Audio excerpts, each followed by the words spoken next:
আসসালামু আলাইকুম, সবাইকে স্বাগতম আমাদের নতুন আরেকটি ভিডিওতে। আমি আজকে গ্রামের তৈরির জন্য একতলা বিশিষ্ট একটি আবাসিক ভবন নিয়ে আপনাদের সামনে হাজির হয়েছি।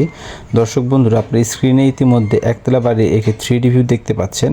অনেক সুন্দর কালার কম্বিনেশনের সাথে আমাদের এই 3D ভিউটি করা হয়েছে। যে 3D ভিউ বাড়ির সামনে আমাদের একটি জানলাকে অনেক সুন্দরভাবে ডিজাইন করে ফুটিয়ে তোলা হয়েছে এবং বাড়ির বাম পাশে আমাদের সামনের দিকে বসার জন্য স্পেসটাকে অনেক সুন্দরভাবে ডিজাইন করে ফুটিয়ে তোলা হয়েছে। এই বাড়িটি আমরা ডিজাইন করেছিলাম আজ থেকে আরও 6 মাস আগে।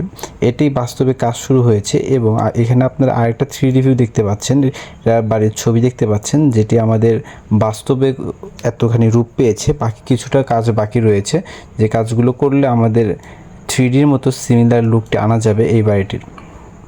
এই বাড়িতে আপনারা পেয়ে যাচ্ছেন 5টি বেডরুম। 5টি বেডরুমের সাথে আপনারা পেয়ে যাচ্ছেন 5টি অ্যাটাচড বাথরুম, অনেক বড় ড্রয়িং ডাইনিং স্পেস পেয়ে যাচ্ছেন, অনেক বড় কিচেন এবং ছাদে ওঠার জন্য পেয়ে যাচ্ছেন একটি সিঁড়ি। এই বাড়িটি আপনার একতলা ফাউন্ডেশন দিয়ে পুরোপুরি কমপ্লিট করতে কত টাকা খরচ হবে সেটি আমরা ভিডিও শেষে আলোচনা করব। এখন যদি আমরা প্ল্যানে প্রবেশ করি, তাহলে সর্বপ্রথম আমরা 3Dতে যেরকমভাবে দেখেছিলাম বাড়ির সামনে আমাদের বসার জন্য একটি ড্রয়িং রুমের ব্যবস্থা করা রয়েছে। সেই ড্রয়িং রুমটি আমাদের এখান থেকে যাবে। আমরা সিঁড়িতে উঠে সর্বপ্রথম বাসার সামনে যে ড্রয়িং রুমটি পাবো সেটা পরিমাপটি হচ্ছে 16 feet 8 inch by 6 feet.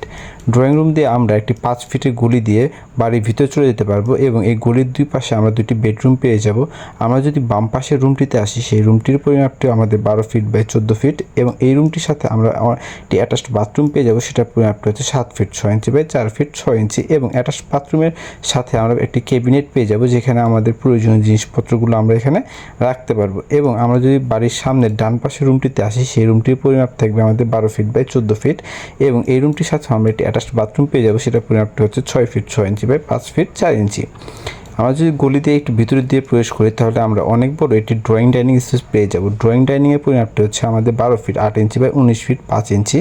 Drawing ডাইনিংয়ের দুই পাশে আমরা দুটি বেডরুম পেয়ে যাব। আমরা যদি বাম পাশের রুমটিতে আসি, সেই রুমটির পরিমাপটি হচ্ছে আমাদের 11 ফিট বাই 12 ফিট এবং এই রুমটির সাথে আমরা অনেক বড় একটি অ্যাটাচড বাথরুম পেয়ে যাব। সেটার পরিমাপটি হচ্ছে 12 ফিট বাই 5 ফিট এবং আমরা যদি ড্রয়িং ডাইনিংয়ের ডান পাশের রুমটিতে আসি, সেটার পরিমাপটি আমাদের 11 ফিট বাই 12 ফিট 6 ইঞ্চি এবং এই রুমের সাথে আমরা একটি অ্যাটাচড বাথরুম পেয়ে যাব।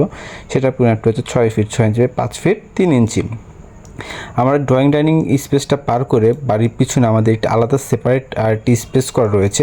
আমাদের সেখানে প্রবেশ করি, তাহলে আমরা হাতের ডান পাশে এসে একটি সিঁড়ি পেয়ে যাব। সিঁড়ি দিয়ে আমরা ছাদে চলে যেতে পারবো এবং আমরা যদি একটু সামনে যাই, তাহলে আমরা একটু অনেক বড় কিচেনের স্পেস পেয়ে যাব। মূলত আমাদের এখানে পর্দার বিষয়টি খেয়াল রেখে আমাদের বাড়ির সামনের অংশ এবং পিছনের অংশে আলাদা করা হয়েছে, যাতে পিছনে মহিলারা রান্না করলে সামনের কোনো গেস্ট আসলে সেটা যাতে না দেখা যায়, সেই জন্য আমাদের দুইটাকে আলাদাভাবে সেপারেট করা হয়েছে।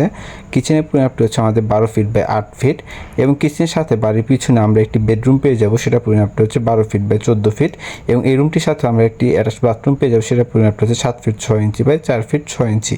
আর আমরা ডান পাশে আসলে অনেক বড় একটি বারান্দা পেয়ে যাব। সেটা পরিমাপটা হচ্ছে 7 ফিট 4 ইঞ্চি বাই 20 ফিট 6 ইঞ্চি। এই ছিল আমাদের আজকের ফ্লোর প্ল্যানটি। এই বাড়িটি করতে আপনার 4.5 শতকের মতো জায়গার প্রয়োজন হবে। আর আমরা যদি স্কোয়ার ফিট হিসাব করি, তাহলে আমাদের 1990 স্কোয়ার ফিটের মতো জায়গার প্রয়োজন হবে এই বাড়িটি করতে।